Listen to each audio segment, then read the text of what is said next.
여러분들 반갑습니다. 앞뒤좌우로 인사 나누겠습니다. 굿모닝. 오늘 아침에 일찍 오셨는데 굿모닝. 요 라이트를 조금 어둡게 해주세요. 너무 내가 눈이 부셔가지고 청중이 잘 안 보이는데 라이트를 조금만 더 줄이세요. 조금. 오케이, 됐습니다. 여러분들 반갑고요. 사실 제일 중요한 것은 금요 철야에 참여하시는 게 가장 좋은 것 같아요. 현장을 보시는 게 가장 좋고, 강의는 뭐 또 강의니까 필요한 부분들이 뭐 있겠습니다만은 어쩌면 다 아는 내용일 수도 있습니다. 그래서 책을 제가 썼기 때문에 굉장히 구체적으로 적었습니다. 그래서 그 안에 많은 내용이 다 담겨 있습니다. 이 강의는 한 번 더 리마인드 시키고 또 중요한 부분을 한 번 더 짚는 그런 쪽으로 진행이 되겠습니다. 뉴노멀, 이제 코로나의 긴 터널이 지금 지나가고 있습니다. 굉장히 길어졌고, 사실은 뭐 모든 영역이 힘들고 어렵지만 한국 교회로 보면은 큰 폭격을 받은 것입니다. 전쟁의 전후라고 보면 되겠습니다. 지금은 전후. 전쟁이 지난 다음에 이 폭격이 지나가고 엄청난 피해를 입은 한국교회가 어떻게 다시 일어설 것인가. 우리 6.25 전쟁이 있었습니다마는 전후에 복구를 하고 세계사에 놀라운 성장을 한국이 이루었습니다. 위기가 기회가 될 수 있기 때문에 이번 코로나 이후에 우리 한국교회 대응이 아주 중요하다고 그렇게 생각이 됩니다. 그래서 뭐 많은 것들이 있겠지만 기도다 하는 생각이 들고, 또 기도면 뭐냐, 철야가 좀 다시 살면 답이 되지 않겠나 그런 생각이 들어서 이제 이 컨퍼런스를 열었습니다. 금철의 역사를 좀 이렇게 보면은 한국교회는 사실은 새벽기도와 금요철한 것 같아요. 새벽기도는 아주 일찍부터 시작이 된 것 같고, 우리 교회사를 들여다보면 굉장히 일찍부터 새벽기도는 시작이 된 것 같습니다. 그리고 1903년의 원산이나 또 7년의 평양의 대부흥의 모든 그 근간도 결국은 기도운동이었다는 것이죠. 그래서 서양에서 온 선교사님들이 너무 일찍이 새벽에 모여서 기도하는 것을 때로는 좀 거북스럽게 여기고 이렇게 반대도 하고 그랬답니다. 그런데 농경 사이였던 우리 한국 교회 성도들이 이런 새벽에 일어나서 일을 하기 전에 기도하지 않으면 기도하기 어려운 이제 그런 문화적인 환경이었던 것 같습니다. 그래서 새벽 기도는 일찍부터 시작됐는데 철야 기도는 언제부터 시작이 됐는가 이렇게 더듬어보면 상당히 그것은 이후의 일이라고 생각하고요. 제가 보기에는 특별한 어떤 사료는 없는데 70년, 80년대 한국교회가 부흥이 일어나면서 철야 기도회가 일어났다는 거죠. 7, 80년대에 한국교회가 가장 치솟는 경제 성장도 그랬습니다만은 한국교회가 부흥할 때가 최고의 부흥기, 성장기가 70년, 80년대였습니다. 그리고 여의도 광장에서 모여서 기도하고 할 때 그때 막 밤을 새고 그랬죠. 철야가 자연스러웠고, 그러면서 대부분의 많은 교회들이 철야를 했습니다. 그래서 저도 기억에 남는 것은 뭐 어디나 철야를 했다는 생각이 들고, 저도 철야에 참여해서 은혜를 받았던 그런 기억들이 굉장히 많이 있습니다. 그런데 어느 순간부터 이 철야가 서서히 한국에 사라지고 있습니다. 물론 지금도 하는 교회가 꽤 있습니다만은 상당한 부분에는 지금 한국교회 철야교도는 사라졌고, 있다 해도 명목만 유지하는 것이고, 또 새벽기도도 마찬가지입니다. 새벽기도도 거의 많은 교회들이 점점 새벽기도도 없어지고 있습니다. 그리고 뭐 이렇게 저렇게 요일 따라 하기도 하고 안 하기도 하고 이제 그런 환경들이 있고요. 기도는 다 거의 뭐 이제 패전 분위기가 있고, 또 산기도라든가 우리 한국의 그 야성을 가졌던 우리 믿음의 선조들의 그 기도의 모습들이 한국의 이 경제 성장과 함께 다 사라져버린 것이 아닌가.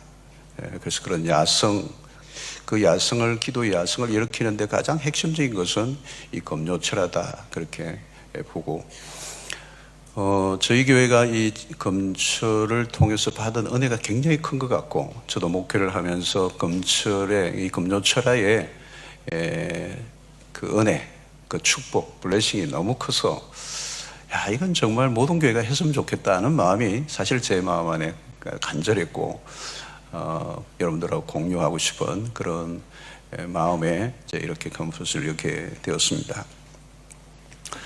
한국교회라고 그러면 결국은 기도인데, 기도라고 하는 것은 세계교회가 알아주는, 인정해주는 것이 한국교회 기도 운동입니다. 새벽기도 유명하고, 주여 삼창 기도하는 것도 한국의 고유한 이제 브랜드가 됐고, 곳곳에서 이 세계는 한국교회는 기도다, 이게 이제 각인이 되어 있습니다. 그리고 이제 한국교회의 이 영향을 굉장히 세계교회도 많이 이제 받고, 제가 3년 전인가요? 그 워싱턴 DC에 있는 맥린 바이블 처치에 갔는데, 우리가 잘 알고 있는 데이비 플랫 목사가 그 담임으로 있는 그 교회, 아주 젊은 목사님이잖아요. 그 교회 갔는데 이 교회에 철야가 있다는 거예요. 그 워싱턴의 그 한가운데 굉장히 부촌이거든요.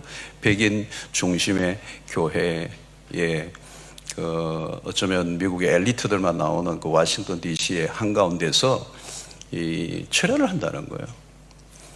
직접 이제 우리가 만나서 이제 대화를 하는데, 몇 년 전에 한국 가서 철야를 배웠다는 거예요. 철야를 배우고 철야 기도가 너무 좋은 것 같아서 자기 교회 와서 하는데, 한국 교회에 가서 어느 교회에서 배웠는지 모르는데 새벽 4시까지 하는 교회에 철야를 배웠어요. 그래가지고 새벽 4시까지 한다 그러더라고요. 그래서 굉장히 힘들더라 그래요. 요즘 한국 교회 4시까지 안 한다, 조금 짧게 해라 그랬더니, 아 그러냐고.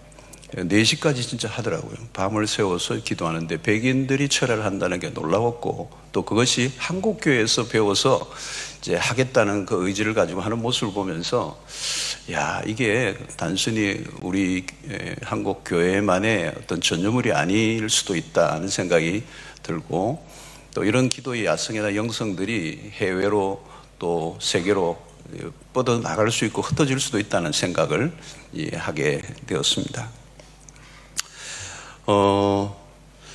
이제 강의안을 따라서 좀 이렇게 이제 들어가면 우리 교회의 철야를 좀 얘기하려고 합니다. 우리 수영로 교회는 이 초창기부터 철야를 했습니다.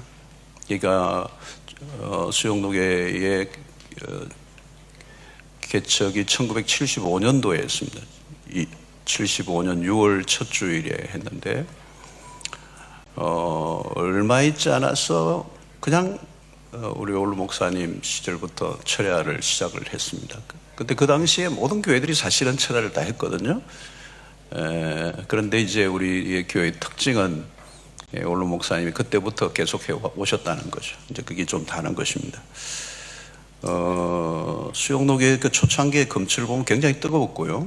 또 제가 1986년도에도 한 10년 지난 시점에 제가 부교육자로 들어와서 사역을 했을 때도 철야의 그 뜨거움의 열기는 대단했습니다. 그리고 금요일이 되면 모든 그 청년들, 그러니까 우리 수영로의 그 금철을 견인하는 그룹은 청년들이었습니다. 이것도 한국교회가 지금 판도가 바뀌었다는 걸 우리가 보여주고 있죠. 많은 청년들이 사라져버린 우리 시대, 그 당시만 이제 청년들이 일어나고 있던 때고, 교회를 이끌어가는 부흥의 주력 부대가 청년들이었습니다. 그래서 청년들이 기도에 앞장을 선 거죠, 사실은. 그래서 1청년회, 2청년회, 3청년회 뭐 이렇게 있는데, 금요일이면 모든 그 공간에 그 부서별로 기도회를 기도 전에 기도회를 모여요.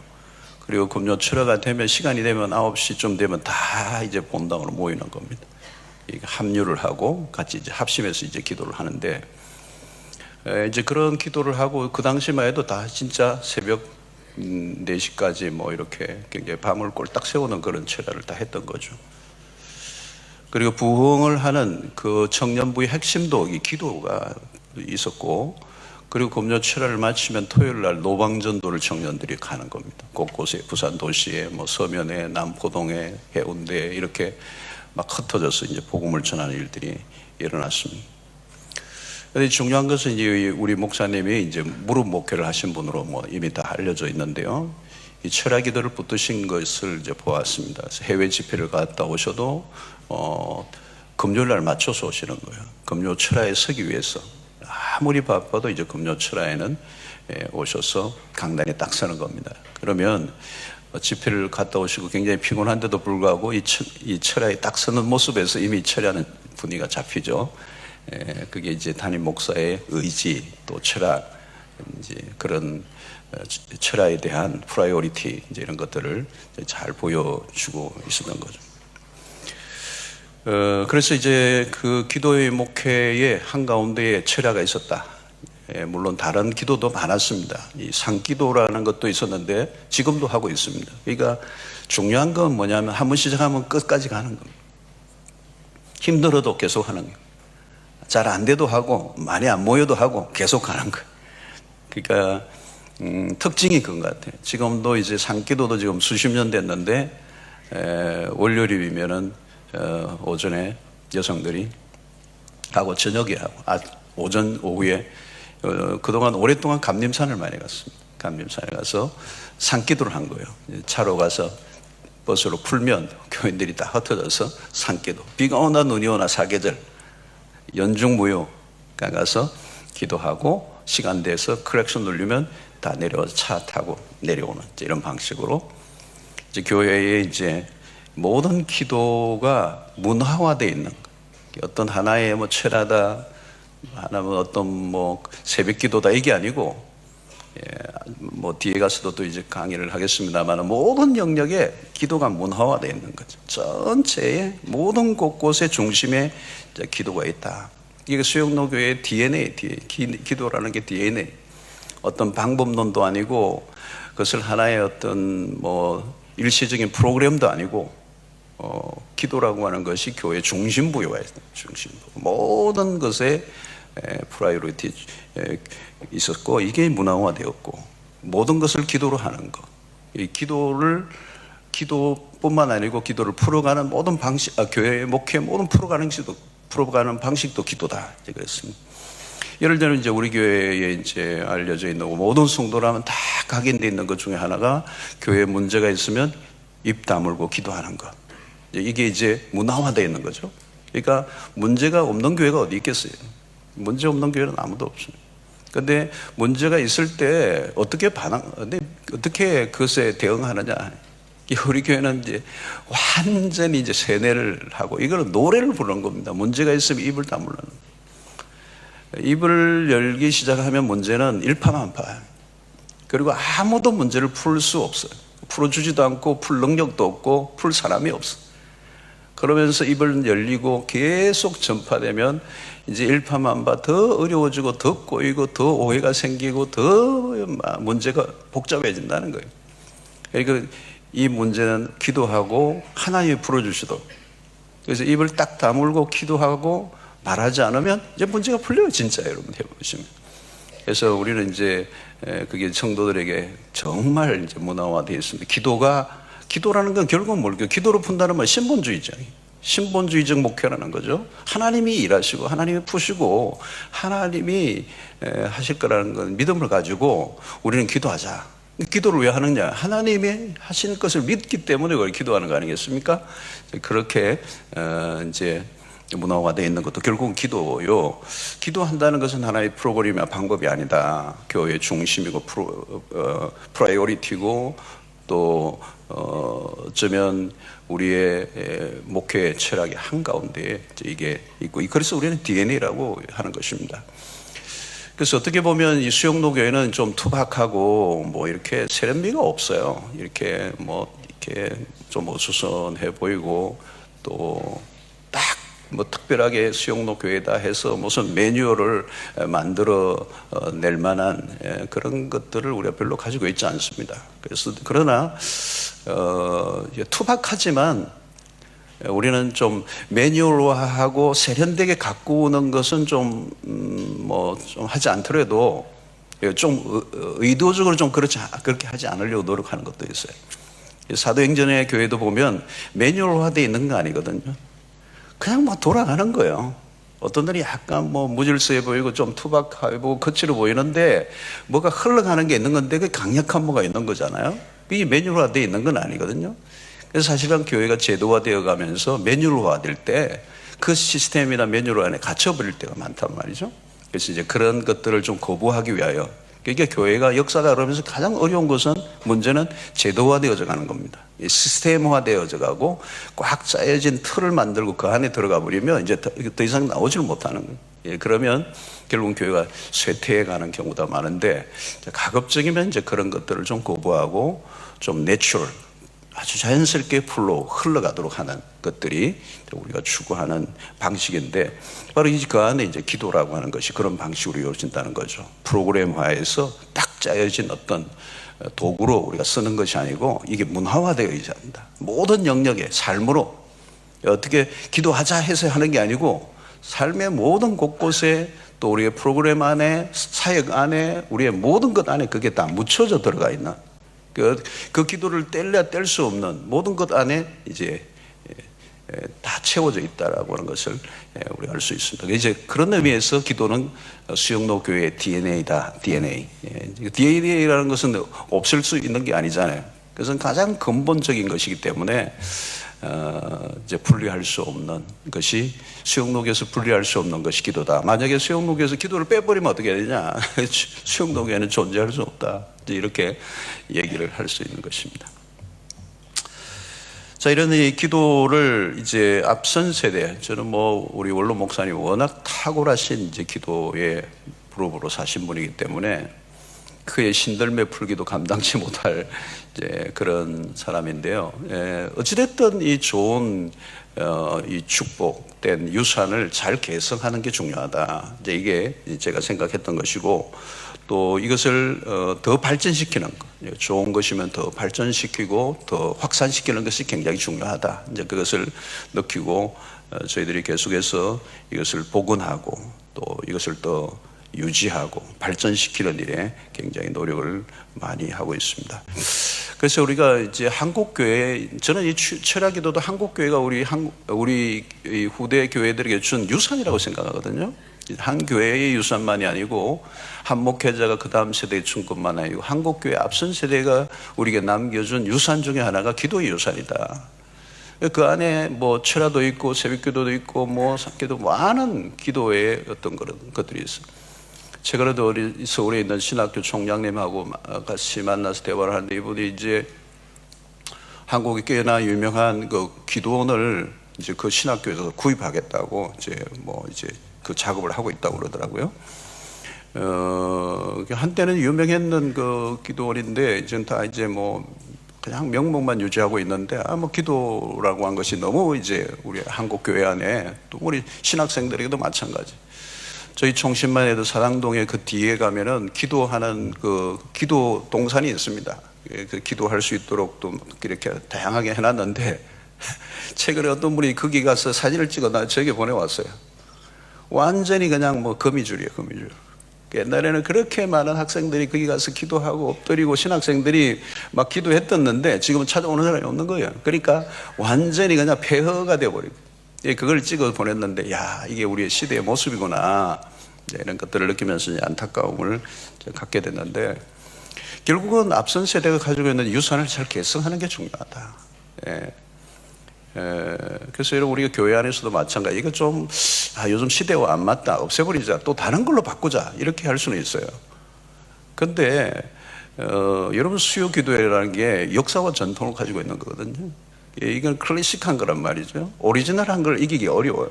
그걸 잘 보존하고 더 개성하고 더 활전시키는 게 중요하지, 이걸 없애버리고 또 다른 걸 만드는 것은 굉장히 위험한 것이죠. 지금 이제 한국교회 이제 그런 단계에 있어서 이 유산의 개성, 이게 매우 중요하다. 아브라함의 그 아들 이삭이 아버지가 파놓았던, 근데 블레셋 사람들이 묻어버렸던, 그 막 돌로 다 묻어버렸던 그곳을 찾아가죠. 나중에 이삭이. 그러니까 자기가 새롭게 파는 게 아니고 아버지가 팠던 그곳. 근데 이미 덮여버리고 없는, 그게 마틴 로이드 존스가 부흥이라는 책에서 그 얘기를 하잖아요. 그러니까 뭐 새롭게 하는 것보다 옛날에 팠던 곳을 찾아서 가보면 그게 물이 나오는 거거든요. 유산이 얼마나 중요한가, 앞선 믿음의 새가 남겨준 것들이 얼마나 귀중한가 하는 것을 이제 우리에게 이제 알려주는 그런 대목입니다. 그래서 저는 우리 수영동이가 그런 의미에서 이 철학을 붙들고 있었다는 건 참 귀한 것이다. 저도 이제 부임해서 온 지 이제 11년 이렇게 됐는데요. 와서 역시 마찬가지예요. 제가 이 철학의 영성이 저에게도 있는 것 같아요. 그래서 그 옛날에 정말 새벽에 4시까지 뭐 하고 약간 장의자에 눈을 붙이고 자고 있으면 땡땡 새벽기도 하자고 또 일어나면 또 새벽기도 몽롱한 상태에서 새벽기도를 드리고 했던 이제 그런 추억들이 있는 거예요. 그래서 어찌됐든 이것은 잘 보존해야 될 우리의 유산이다.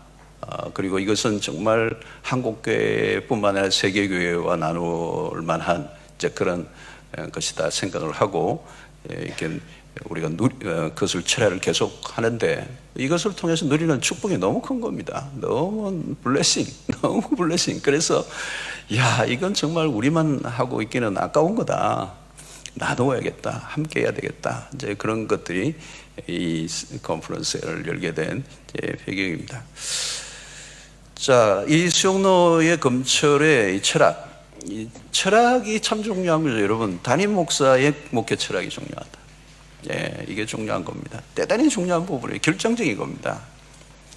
그러니까 어떻게 수영로가 이 검철이 유지될 수 있었는가? 하나예요. 딱 하나예요. 우리 앞선 원로 목사님이 이걸 지고 계셨고, 이거를 어떤 것보다도 프라이어리티를 둔 거고, 또 후임인 제가 와서도 이 검철을 딱 붙잡는 거예요. 너무너무 귀중한 걸로. 이거를 세컨더리로, 프라이어리티에서 밀려버리고 세컨더리로 취급을 해버렸으면 이제 그냥 사양길로 가버립니다. 이게 이제 이것을 붙들고 있는 핵심은 담임 목사의 철학입니다. 철학의 싸움이죠, 사실은. 철학의 싸움. 목회라는 게 철학의 싸움이잖아요.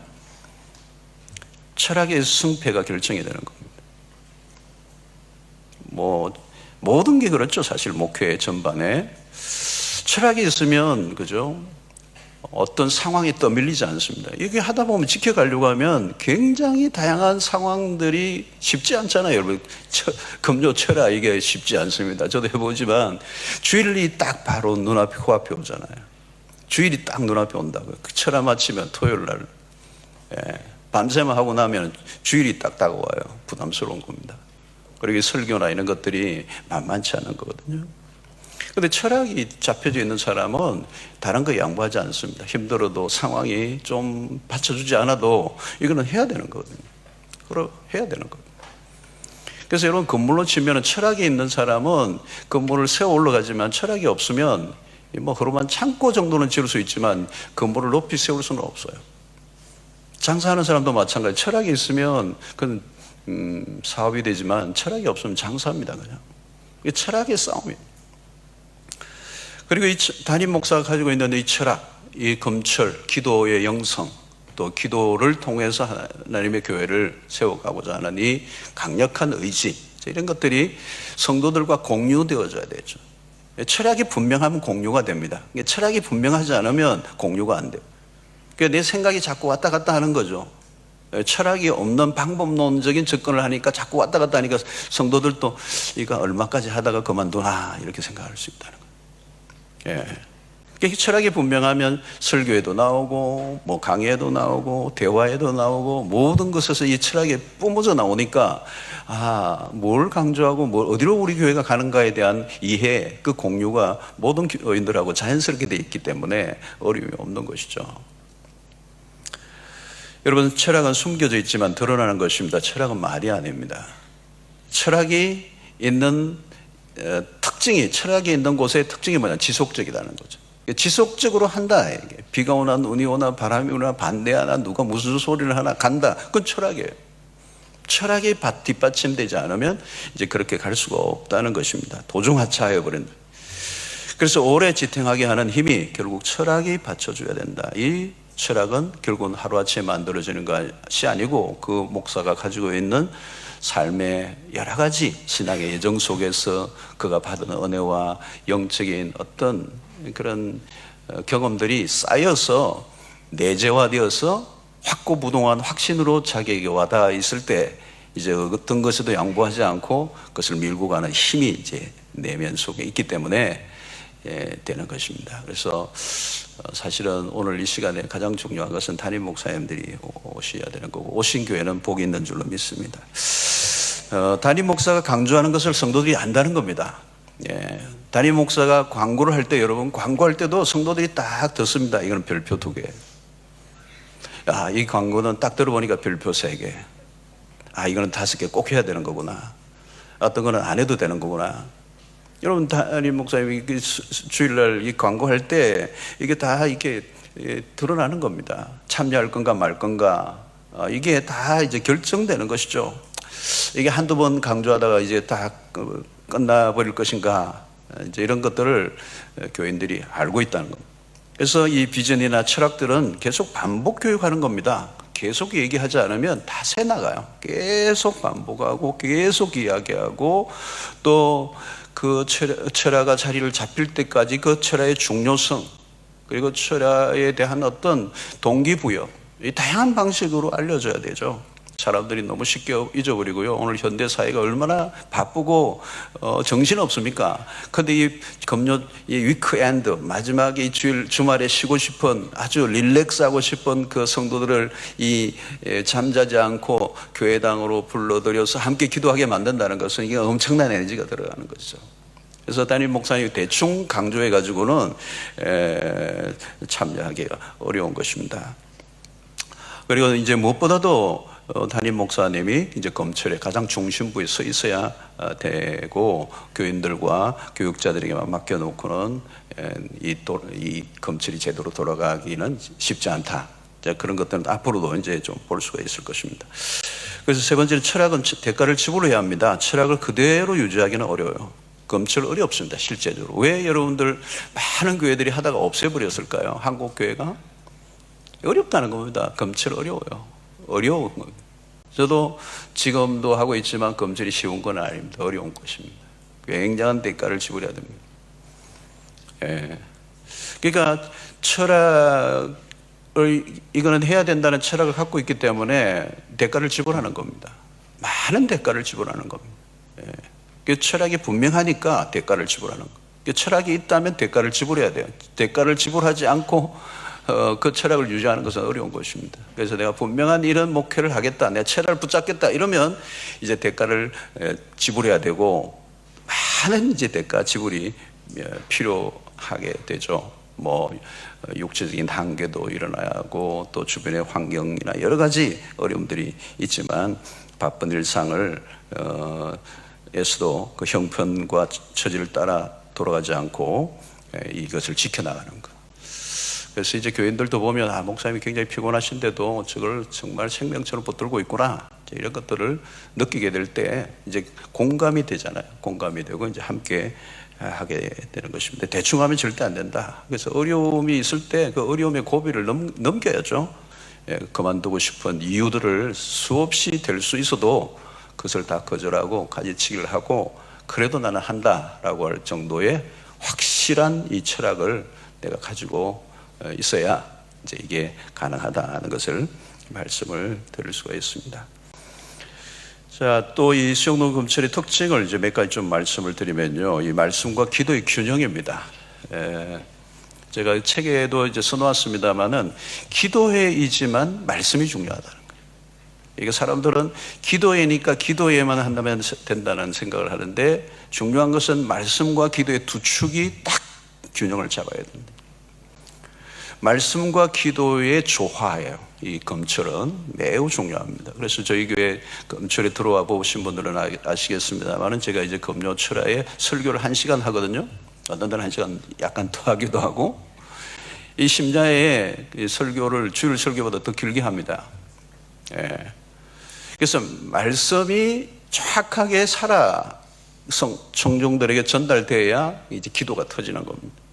이게 말씀보다 먼저, 기도보다 먼저 뭐가 가야 되냐? 앞에 말씀이 와야 된다. 기도가 살려고 하면 말씀이 먼저 전해져야 돼요. 말씀이라고 하는 불소식이 없으면 기도에 불이 타지 않는다. 매우 중요한 것은 말씀이 기도에 불을 일으킨다는 거예요. 여러분, 그냥 기도만 하면요, 그 기도가 오래 가지 않아요. 그리고 저도 이제 기도할 때마다, 금출마다 늘 느끼는 것은 말씀이 정확하게 청중들에게 전해졌을 때에 기도가 불이 타요. 확실하게 이제 말씀에 반응하는 거죠. 그래서 어떻게, 무엇을, 왜 기도해야 되는가라고 하는 부분이 말씀을 통해 정확하게 꽂혀야 됩니다. 그래서 말씀과 기도는 뗄 수 없는 관계에 있다. 네. 대충 말씀을 전하고 기도 힘있게 한다, 이게 잘 안 돼요. 대충 말씀을 전하고 기도를 힘있게 한다 그러면 안 돼. 말씀을 제대로 전해야 돼. 말씀 준비하는 시간이 목회자에게는 굉장히 큰 부담이죠. 네, 굉장히 큰 부담이지만 말씀을 잘 전해야 돼. 그래서 이 수영로교회의 특징은 기도회이지만 이 말씀을 중요하게 여긴다. 그래서 시간에 쫓기지 않고 충분히 말씀이 전해져야 된다. 그래서 그런 의미에서 목사는 말씀 준비에 굉장한 에너지를 이제 쏟게 되죠. 특별히 여러분, 철야에 나오는 분들은 그냥 나온 분들이 아니에요. 여러분, 밤에 잠자지 않고 나온 분들은 그냥 절대 나온 게 아니에요. 분명한 뭐를 가지고 나온 거예요. 응답을 받고 싶고, 은혜를 받고 싶고, 내가 살려고 나온 거예요. 살려고.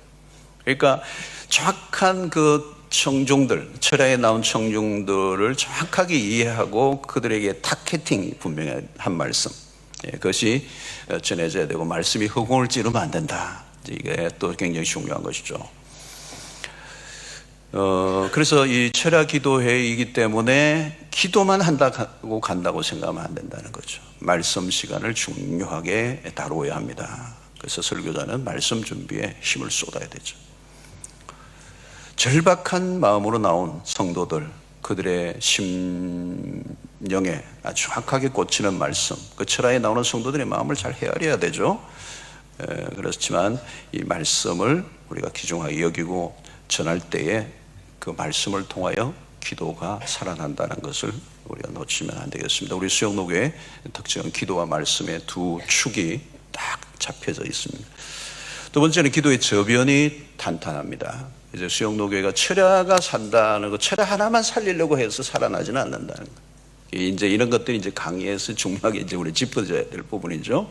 책으로만 책으로만 보고 알 수 없는 것은 행간의 문제인데, 결국은 철야가 사는 것은 철야만 살아나서 되는 게 아니고, 기본적으로 교회 안에 기도의 문화, 앞으로도 앞부분에서도 금철이 하나의 철학 안에서 이루어지는 것과 마찬가지로 교회 안에 많은 부분에 기도의 저변이 확대되어 있다. 금철이 우연히 살아나지는 않는다. 지속적인 교회 전반의 기도 운동이 받쳐져 있어야 된다. 목양에 있어서 기도라고 하는 것이 굉장히 앞부분에 중심권에 와 있어야 한다. 그래서 수영로교회 교회 전반에 기도의 인프라가 있습니다. 그래서 중보 기도 그룹들, 앞으로 이제 여러분들이 오후에 우리 여러 목사님들이 강의할 때 그런 것들 구체적으로 알려드릴 겁니다. 그래서 곳곳에 다양한 형태의 기도가 있습니다. 그리고 교회의 이 DNA가 기도라고 하는 것이 느껴질 만큼 모든 영역에, 새벽 기도도 마찬가지, 새벽 기도 1, 2, 3부가 있지만 저녁 구시 기도에, 이런 것들을 통해서도 구시 기도에도 굉장히 은혜가 있어요. 매일 구시입니다. 그리고 매일 3부, 그리고 365일입니다. 우리는 쉬는 날이 없습니다. 월요일, 토요일 그런 게 없습니다. 완전 365일이고 모든 영역의 중보기도 모임이나 이런 것들이 다 이제 잡혀져 있고, 뭐 교구에도 마찬가지고, 주일학교 아이들도 마찬가지고, 학교 기도도 마찬가지고, 이제 여러 영역에 이 기도가 일파만파로 모든 것에 다른 신경 조직처럼 다 뻗어져 나가 있는 거예요. 그것의 총합이 검철에서 이제 만나게 되는 거죠. 검철이라고 하는 것이 그냥 하나의 덩그러니 교회 하나의 지표로만 남아있는 게 아니고 엄청난 이 기도의 인프라, 이 신경 조직들이 있는데 그게 마지막 이제 금요일마다 모이는 것이 이제 검철이다. 그래서 다양한 형태의 기도가 교회 전반에 깔려져 있다는 것이 매우 중요합니다. 그래서 다양한 이 지류들이 이제 검철이라고 하는 메인 강에서 만나서 이제 강을 이루는 것 같은. 그래서 여기서 시너지가 일어난 거, 검철의 시너지가 일어난 겁니다. 그날 검철에 모였기 때문에 그런 게 아니고 평소에 기도에 엔진이 켜져 있는 각자의 기도의 그룹과 기도의 프로그램 안에서 돌고 있는 것입니다. 그래서 이게 금요일날 이제 만나게 됩니다. 그 다음에 이제 기도하는 문화가 이 문화라고 하는 것은 뭐죠? 하루아침에 일어난 게 아니란 거죠. 저희 교회는 이제 46년이 이제 왔는데요. 이제 46년의 문화 안에서 한 목회자가 지속적으로 기도하시고 당신이 또 기도의 문화를 만들어 왔고 또 그것이 이제 다음 넥스트 리더십에 의해서 체인징 되면서도 전혀 이제 다르지 않게 계속 발전시켜 나가는 이런 것들이 이제 문화화되어 있습니다. 그래서 기도 안으로 들어올 수밖에 없는 구조들, 또 기도가 힘들지 않는 뭐 자연스러운 것, 이게 이제 우리 수용로가 가지고 있는 검철의 특징이라고 볼 수가 있습니다. 기도를 결코 가볍게 여기지 않는, 기도를 단순한 프로그램화하지 않은 이것들이 굉장히 중요하다. 특별히 기도를 부수적인 것으로 취급하지 않는다. 부수적인 것이 아니라 핵심이다. 그런 관점에서 교회의 분위기라고 하는 것, 문화라고 하는 것, 이게 다 하는 분위기니까, 그죠? 자연스러운 것입니다. 광고할 것도 없고, 뭐 그렇게 강조할 이유도 없고, 이미 그것이 문화와 스며들어져 있어서 우리의 일상이 되어 있을 때 자연스럽게 참여하는 것입니다. 그래서 이 기도라고 하는 큰 강이 교회에 이제 중심부에 흘러가고 있다. 이렇게 보면 되겠고, 또 뭐 예를 들면 금요철에 막 나오라고 막 강조하고 막 점수 매기고 안 오면 안수집사 안 됩니다. 이런 거 없다는 거예요. 그러니까 그런 분위기는 굉장히 이제 폭력성이 있는 것이죠. 성도들끼리 뭐 자발적으로 나오는 이제 이런 문화화되어 있다는 게 그렇게 굉장히 중요하다. 그 안에 있으면 자기가, 문화는 뭘까요, 여러분? 자기가 공기와 같은 거잖아요, 여러분. 그걸 거부할 수 없는 거예요. 그 안에 다 빠져들어 있는 겁니다. 뭐 나도 모르게 다 스며들어가 있고 그 안에서 활동하고 숨쉬고 있다는 것이죠. 이제 그런 것이 바로 이 기도다. 그래서 어떤 면에서 기도가 체질화되어 버린, 체질화되면 어렵지 않잖아요. 새벽에 뭐 일찍 일어나는 체질화되어 있으면 자동적으로 눈을 뜨고 나오는 거지, 그게 어려운 게 아니라는 말이죠. 그리고 검철도 마찬가지예요. 뭐 나오는 게 어렵지 않아지는 거죠. 나중에 문화화되어 있으니까 그냥 다 가는 분위기니까 이제 이 단계까지 가는 것이 이제 어려운 것이지만 불가능한 것은 아니다. 뭐 할 수 있다 하는 것을 생각하고, 기도가 단순히 부담스러운 것, 부담스러워, 가능하면 안 했으면 좋겠어, 피할 수는 없나, 그런 구조가 아니라는 거예요. 피할 수 없는, 또 할 수밖에 없는, 또 하니까 좋은, 이제 이런 것이 이제 문화화되어 있다는 것이 수용노교의 어떤 특징이 아닐까 하는 생각이 들고, 굉장히 큰 축복이죠. 그 다음에 이제 이 특징 가운데 중에 하나는 다음 세대가 참여한다는 거죠. 다음 세대가 참여하고 있습니다. 수용노교의 특징입니다. 그래서 오늘 또 여러분들 이렇게 철야의 저녁에 참여해 보시는 분들이 이제 경험하시겠지만, 이렇게 그 3, 4층 쪽에 중고등부 아이들이 한 수백 명이 앉아 있어요. 뭐 요즘 이번 주간에 이제 고등부가 시험 주간이고 다음 주 이렇게 시험 주간이 얼마나 나올 줄 모르겠는데, 뭐 강요는 하지 않으니까, 또 우리가 뭐 의도해서 막 출석 체크하는 그런 게 없이 내추럴하게 만들어진 하나의 문화예요. 아이들이 자발적으로 나온 거거든요. 그래서 자기들이 이제 저녁 시간 아이들이 학원 갔다가 학교 마치고 학원 갔다가 간식 먹을 시간도 없이, 간식을 먹으면 교회 와서 말씀을 못 들으니까 뛰어오는 거예요. 아이들이 뛰어와서 이제 철야에 교복을 입은 채로 이제 온 아이들이 있는데, 참 특이한 현상입니다. 누가 그렇게 만들었는지 만들어졌어요. 그래서 했는데 중고등부 아이들이 이제 은혜를 받는데, 참 이 아이들이 이제 그때 은혜를 받고 난 다음에 이제 자기 부서에 가서 하나의 예배자로, 또 그 부서에 불을 지피는 사람으로, 그리고 또 학교에 가면 학교에 이제 기도 운동을 일으키는 주력 부대들이 다 돼요. 이게 철야라고 하는, 검요 철야라고 하는 굉장히 파워 스테이션 역할을 하는 거죠. 여기서 이제 오후에 여러분들 그 강의 들어보면 어메이징, 놀라워요. 그러니까 이제 어금철학, 어린이 검요 철학에도 이제 있거든요. 교육관에서 이제 똑같은 시간대에 이제 하는데 교사들이 굉장히 수고를 많이 하는데, 아이들이 그 참여하는데, 그 아이들 하는데 초등부 아이들까지 자기 학교에서 기도장이 돼요. 그래서 점심시간에 이럴 때 아이들끼리 모여서 기도를 하는데 학부모들하고 연결이 되고 이러면서 이게 일편만포로 퍼져 있는 겁니다. 이게 어마어마한 일들이 나고 있어. 그래서 어찌됐든 이 아이들이, 또 중고등부 아이들이 이제 참여하고 있는 거, 물론 청년들도 마찬가지, 청년들도 꽤 많이 참여합니다만은 이 젊은, 그리고 이 다음 세대가 이 검찰에 참여한다는 거, 이게 우리 교회가 가지는 굉장히 큰 비밀이라고 생각하는데, 어떻게 이렇게 만들어졌을까? 그건 잘 모르겠어요. 근데 어찌됐든 우리가 하는 것은 뭐냐면 그들을 굉장히 존중해 여긴다는 거예요. 아이들이 어른들이 모이는 곳에 모이는 걸 좋아하지 않아요. 절대 엄마 아빠들이 가는 곳에 가고 싶지 않아요, 중고등부 아이들은. 그리고 어른들이 모여 있는 그 집회에 아이들이 와서 앉아 있는 게 쉽지 않아요. 자기들끼리 모임도 잘 안 가는 그 문화 속에 이 아이들이 이 검찰에 와서 자리를 잡고 있는데, 우리 공동체가, 또 저도 그 아이들에게 하는 것은 딱 하나예요. 그들을 존중해 여긴다는 거예요. 웰컴하는 거예요.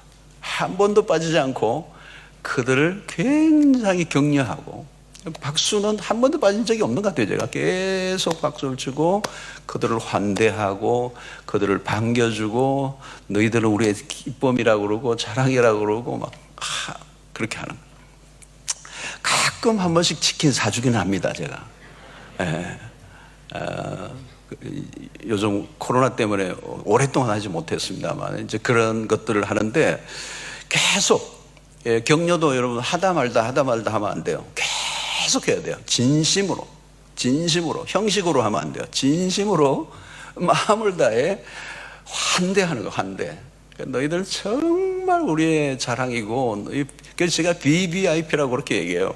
그렇게 하는데, 이 아이들이 교회 안에서 이제 이렇게 기도하는 어른들의 문화 안에 같이 흡수되어서 그 어른들이 기도하는 그 아름다운 신앙을 자연스럽게 옆에서 보면서 경험하고, 또 그들이 다음 세대로 개성해 갈 수 있는 그런 어떤 바톤 터치를 하는 곳이죠. 그래서 어른들만 은혜를 받는 거, 뭐 어른들만 좋아가지고 막 빠지는 애들은 코 올리고 막 그런 게 아니고 전 세대가 함께 하는 거예요, 금요일날. 그래서 이제 미취학 아이들은 철야 올 때 미취학부 아이들은 그리로 들어가요.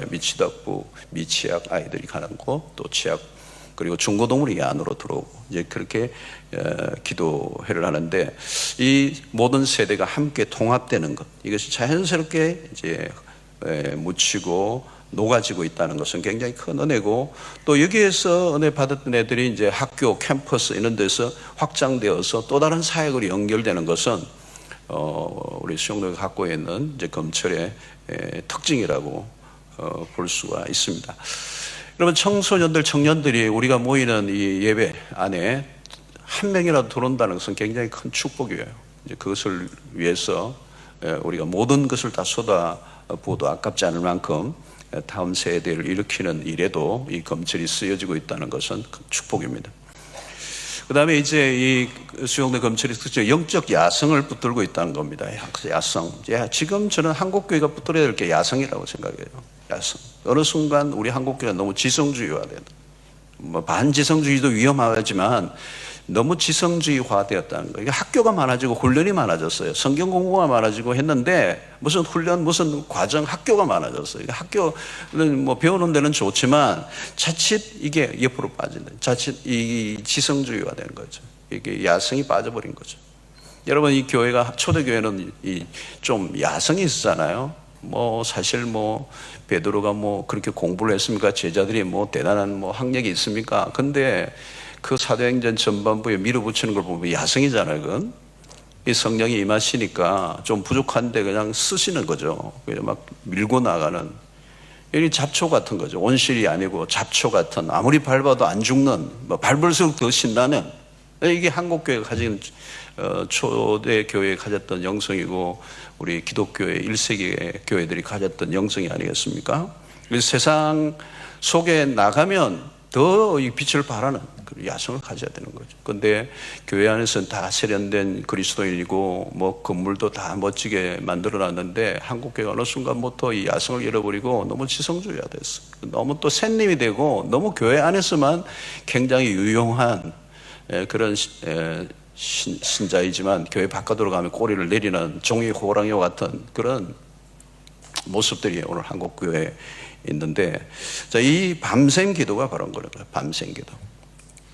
그래서 저는 이제 저만 해도 이렇게 학창 시절에 뭐 산기도도 가고, 뭐 부산 여기 김해 가면 생림의 그 무척산 기도, 뭐 거기도 뭐 오락내리락 하고 뭐 금식도 하고 말이죠. 고등학교 2학년 때인데 일주일 금식도 해보고 막 이랬거든요.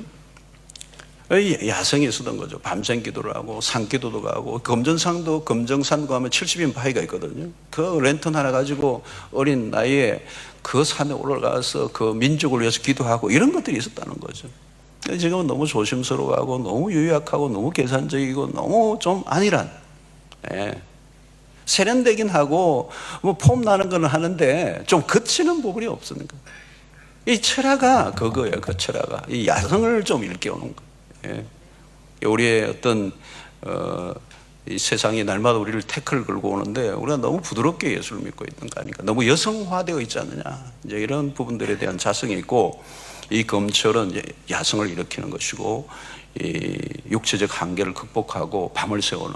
그래서 이제 뭐 뒤에도 잠시 소개됩니다만 우리가 한 달에 한 번은 새벽 4시까지 기도하는 것도 야성을 깨우기 위해서 육체적 한계에 도전하고 좀 힘들지만 좀 거칠게 나를 몰아세우고 그렇게 하는 노력이 지금 필요하다. 그래서 새벽 4시까지, 이 새벽 4시까지는 우리가 지금 코로나 이전에는 했어요. 이제 곧 하려고 합니다. 이제 돌아왔으니까.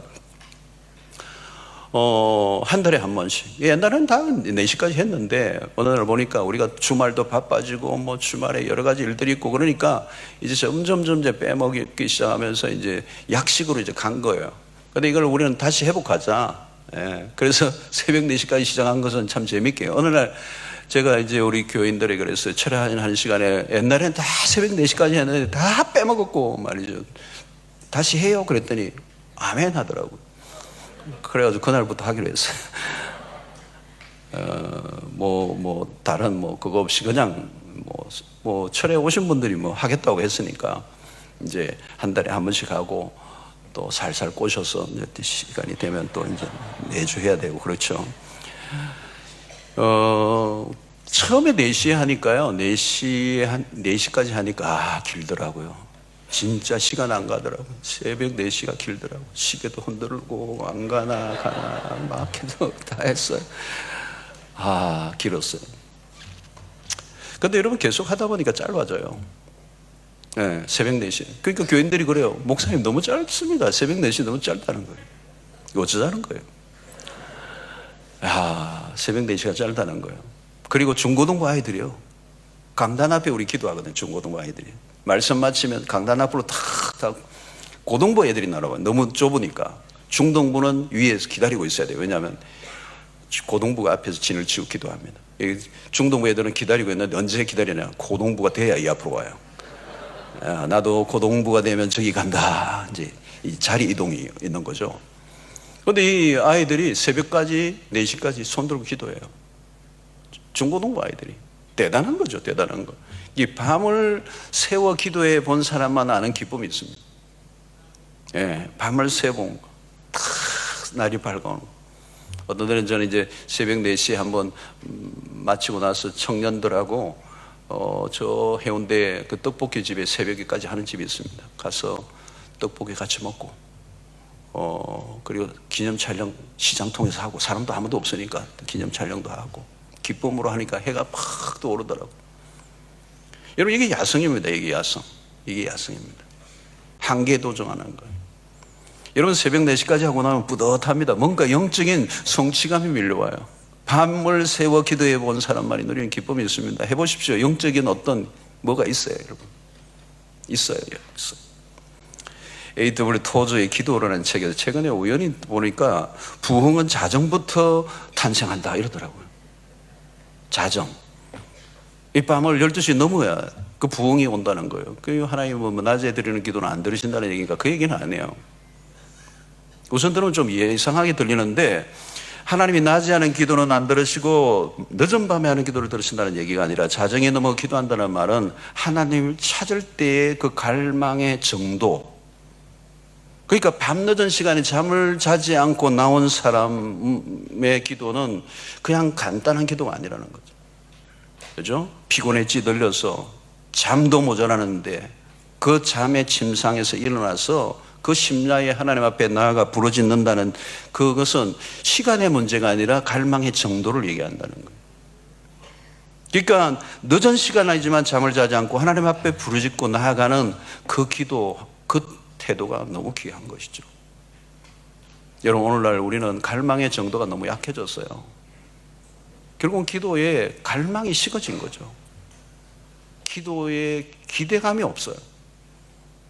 여러분, 밤을 넘기고 새벽 날이 밝을 때까지 부르짖는 태도는 정말 하나님이 들으실만 하죠. 여러분, 그냥 적당히 포기하고 넘어가지 않겠다는 이 결의, 이게 오늘 한국교회에 있어야 되는 것입니다. 이것이 이제 우리 기도 이 검철에서 살아나야 된다. 여러분, 야성이 죽으면 사실상 병이 든 겁니다. 시름시름 그냥 앓다가 죽는 거죠. 여러분, 교회가 크다고 전부가 아니에요. 초대교회 오십시오. 아무것도 없었습니다. 그러나 그들이 저돌적이에요. 굉장히 저돌적이에요.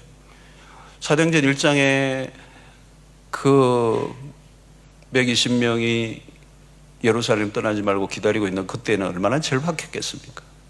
그죠? 절박한 거예요. 물러설 데가 없는 겁니다. 벼랑 끝이잖아요.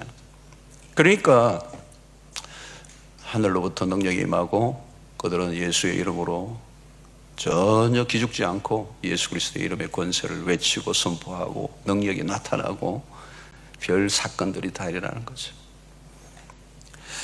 자, 영적 파도가 치게 합니다. 파도가 쳐야 돼요. 서핑 실력이 아무리 뛰어나도 파도가 치지 않으면 안 됩니다. 이 파도는 하나님이 일으켜 주시죠. 우리가 파도를 일으킬 수는 없습니다. 그런데 파도가 친다고 다 파도를 탈 수는 없어요. 준비를 해야 된다는 거죠. 여러분, 파도가 치면 우리가 할 일이 없습니다. 분위기가 상승기류를 치는데요, 그러면 되는 겁니다. 어느 시점이 있어요. 어느 시점, 되는 시점, 파도가 일어나는데 바람이 일 때가 있다는 거죠. 우리의 힘으로는 안 됩니다. 그러나 긴 시간 우리가 하나님 앞에 기도로 헌신하고 나아갈 때 때가 온다는 거예요. 오늘 사도행전 1장에도 보면 호련히, 그죠? 2장 1절에 호련히 기도하고 계속 아무 일도 일어나지 않는데 어느 순간 카이로스의 순간이 오는 겁니다. 호련히 하나님의 때가 찰 때, 파도가 칠 때 몸을 맡기면 되는 거죠. 우리가 할 일이 없어. 그러나 중요한 것은 우리가 준비되어 있어야 합니다. 그게 우리의 기도의 태도인 것이죠. 자, 네 번째, 금철이 교회에 미치는 영적 파급력. 첫째는 교회의 영적 온도를 유지한다는 겁니다. 이 온도를 유지하는 게 중요해요. 지금 한국교회는 온도가 팍 떨어졌어요. 심각하게 떨어졌어요. 코로나 이 팬데믹을 통해서 더 확실하게 떨어졌어요. 엄청나요, 여러분. 저는 지금 그것만 생각하면 가슴이 뛰어요. 가슴이 두근거려요. 어떡하지? 여러분, 체온이 떨어지면 안 돼요. 체온도 떨어지면 저체온증 죽는 거잖아요, 여러분. 바다에서 수영을 못해서 빠져 죽는 경우도 있지만 오래 놔두면 저체온증으로 죽는 거예요. 타이타닉도 마찬가지 그 사건도 저체온증. 그 얼음, 그 바다에서 얼마 안 있으면 그냥 죽어요. 몸이 온도가 떨어지니까. 여러분, 암 환자들도 보면 암이 왜 생기는 요인이 여러 가지지만 그 중에 하나가 온도가 낮은 사람들. 그래서 온도를 자꾸 올려주라는 거죠. 그래서 운동을 해도 내 체온이 올라가잖아요. 그래서 그게 이제 저항력을 키우는 거고, 이 온도를 높여주는 거예요. 교회의 영적 온도가 중요합니다. 영적으로 뜨거워져 있어야 된다는 거예요. 근데 여러분, 이 온도를 유지하는 게 쉽지가 않습니다. 바깥에 바람이 찬바람이 불면 온도 유지하기 어렵죠, 여러분. 그럼 막 불을 떼야 되잖아요. 불을 안 떼면 뭐 방 안에 있어도 얼어 죽죠. 여러분, 한국교회는 지금 차가워요. 온도가 떨어졌어요. 기도도 차갑고 헌신도도 식었고 뭐 또 열기가 없어요. 열기가 없어요. 열기가 없어요. 여러분 70년, 80년대 이제 느끼면 그때는 열기가 막 이건 열기가 대단한 거 어디든지 막 그냥 열기가 있었다는 거예요.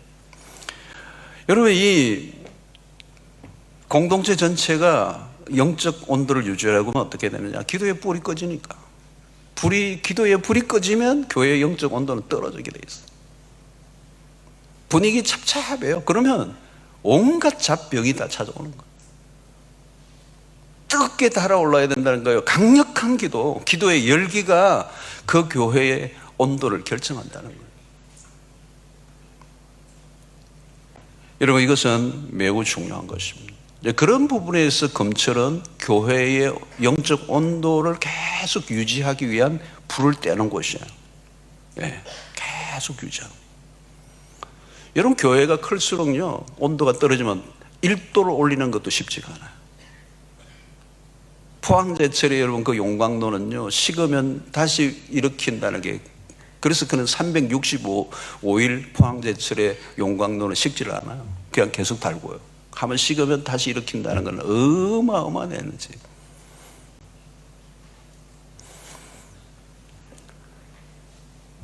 두 번째, 일꾼들을 일으키고 파송하는 것입니다. 칠화교대 우리 교회 특징 가운데 일꾼들이 참여하는 거죠. 여러분 사역을 하던 사람들은 다 지치게 되어 있습니다. 사역은 지친다. 그게 코스예요, 여러분. 사역을 하는데 안 지칠 리가 있나요, 여러분? 사역하면 다 지쳐요. 그래서 일 자꾸 시켜보세요. 다 지치게 돼 있어요. 목사도 지치는데. 여러분 지친 가운데 계속 일을 하면 시험 들게 돼 있습니다. 더 시키면 어때요? 옮겨버립니다, 교회. 그러니까 계속 격려가 필요해요. 계속 격려가 필요해요. 예. 근데 연말에 뭐 양말 드린다고 뭐 격려가 되나요? 그런 걸로는 격려가 안 됩니다. 양말 드려보세요. 그 다음 해는 이거는 브랜드도 없는데 뭐 이러고 말이죠. 여러분 일꾼들에게 계속 줄 수 있는 선물은 은혜입니다. 은혜를 받으면 돼요. 그 어디에서? 교회에 그런 게 어디예요? 주일 예배도 좋죠. 그런데 이 검철 특별하게 하나님께서 만져주시는 회복이 일어나는 그죠? 회복이 일어나는.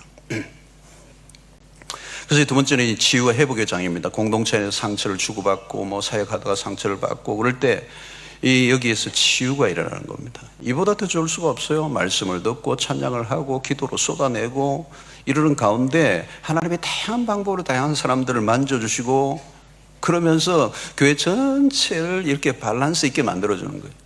회복과 치유와 격려와 이런 힘을 얻게 용기를 주고 이런 것입니다. 그래서 검찰은 어떤 면에서 종합병원 것 같아요. 다양한 사람들이 와서 올 때는 무거운 발걸음으로 왔는데 돌아갈 때는 기쁨으로 돌아가는 거예요. 현대사회가 여러분 얼마나 무거운 짐들이 많습니까? 막 그 지고 오는 겁니다. 오죽하면 철 하나 오겠습니까? 요즘 이런 세상에. 그러니까 검찰이 있는데 거기에서 자신들의 모든 짐들을 벗겨내고 염려를 내려놓고 상처가 치유되고 기쁨으로 회복되는 거예요. 이것이 바로 영적 선순환이죠. 선순환. 악순환이 아니라 선순환이라는데 주일 예배도 물론 그 중요한 역할을 하지만 검찰은 달라요, 여러분. 그래서 저희 교회 보면 한 3시간은 기본적으로 하잖아요. 찬양과 기도와 말씀이 한 3시간인데 주일날 1시간 짧게 그냥 이렇게 하는 걸로는 그냥 살짝 이렇게 물 담그는 것 같아요. 근데 검찰은 뭐예요? 푹 담그는 시간이잖아요. 그러니까 완전히 그냥 회복시키는 작업. 그 안에서 영적인 순환이 일어나면서 우리 안에 있는 어떤 막혀있는 것들을 뚫어버리는 역할을 하는 거예요. 여러분 기도도 여러분 뭐 네 통성기도의 위력이라는 게 세계적으로 인정받는 거잖아요. 예, 막 그냥 목청껏 그냥 부르짖고 삼창을 부르고 전에 한 3창 하다 한 10창 하니까 와 대단하더라고요. 와 하는데 여러분 그런 걸 통하여 카타르시스도 되지만 내 안에 억눌려 있는 우리의 심령들이 하나님의 말씀을 통하여 치유가 막 일어나는 이런 일들이 일어나는데 마치 이게 혈관이 막히면 뭐 심혈관 요즘 뭐 뇌혈관 굉장히 위험하잖아요. 이거는 뭐 가는 거잖아요. 그러니까 혈액순환이 안 되니까 사건이 일어나는 겁니다. 영적 교회 안에서도 혈액순환이 일어나게 하는 것이 바로 이 철야기도의 역할이다. 그래서 기도가 막히면 교회의 모든 선순환이 악순환으로 바뀌어버려요. 그러면 작은 문제도 큰 문제로 발전되면서 교회가 꼬꾸라지는 일들이 일어나는데 이 평소에 이 철야를 통하 영적 순환이 일어나면 그 모든 일들을 잘 극복할 수 있다는 것이죠. 자, 시간이 내가 20분까지인가요? 20분까지? 2분 남았네요? 네, 좀 기다리세요. 자, 아이고. 네, 조금 남았는데요. 자, 첫 강을. 자, 한국교회 안에 금칠이 약화된 이유, 요거 좀 봐야 돼요. 첫 번째는 기도회에 기도가 없다. 기도회를 하는데 기도가 없어. 네. 기도는 흉내만 내고 가는 거예요. 진짜 기도를 해야 된다는 거예요. 기도회 참여는 했는데 기도는 안 하고 갈 수도 있어요. 네. 기도를 하는가, 기도다운 기도를 해보았는가, 기도의 한가운데로 들어가야 된다. 주변을 돌다가 마치지 말고 괜히 뭐 찬양하다가 왔다 갔다 하고 뭐 목이 아프다 그러고 또 뭐 바깥에서 커피 한 잔 마시고 들어오고, 이 문화를 즐기는 거지 기도를 한 게 아니에요. 기도를 해야 돼요.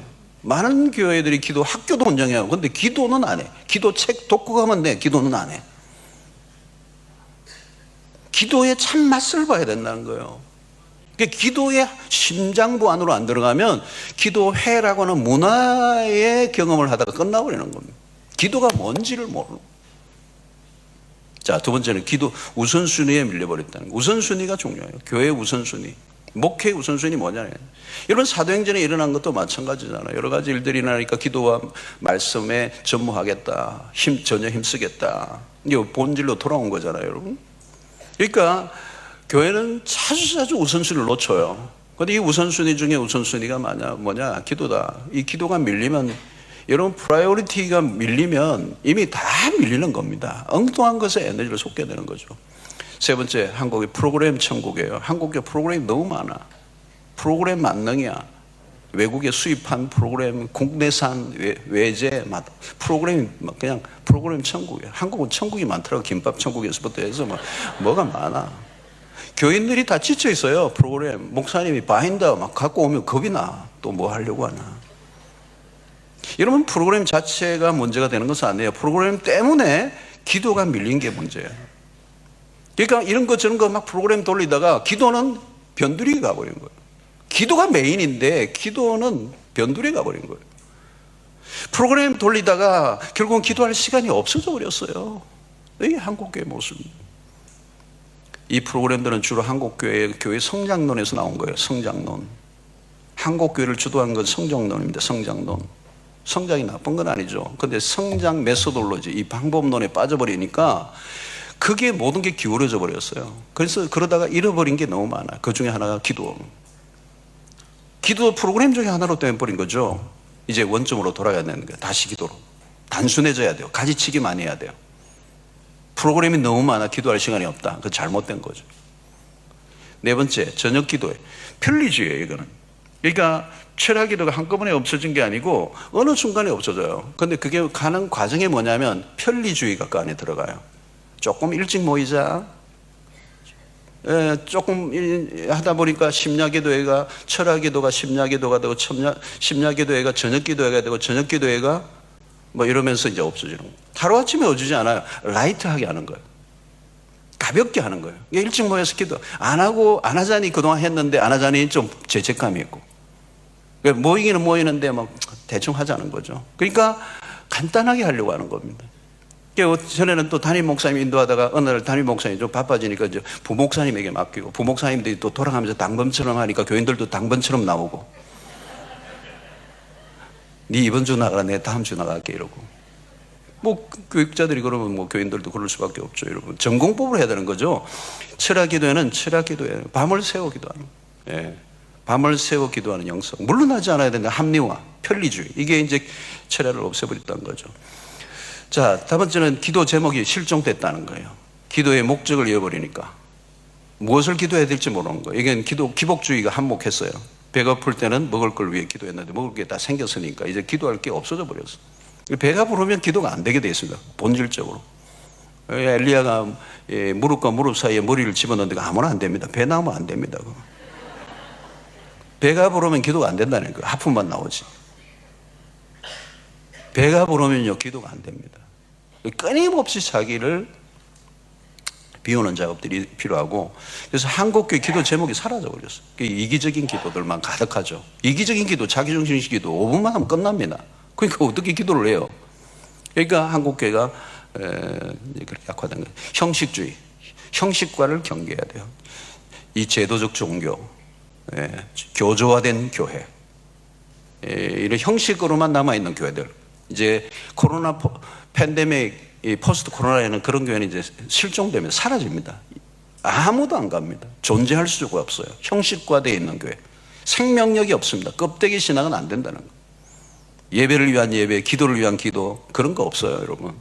진짜 예배를 드려야 되고, 진짜 기도를 해야 되고, 진짜 찬양을 해야 되고, 그죠? 충분히 내용을 담는, 진정성이 없는 껍데기 영성으로는 오늘 이 시대를 받쳐줄 수가 없어요. 살아낼 수가 없어요. 신앙이 가벼워지고 있다는 게 굉장히 문제고, 모든 게 경박해졌다. 깊이 없는 영성, 그리고 분주한 활동과 사역들, 바쁘긴 한데 열매는 하나도 없는 그런 일상, 내용을 채워야 된다.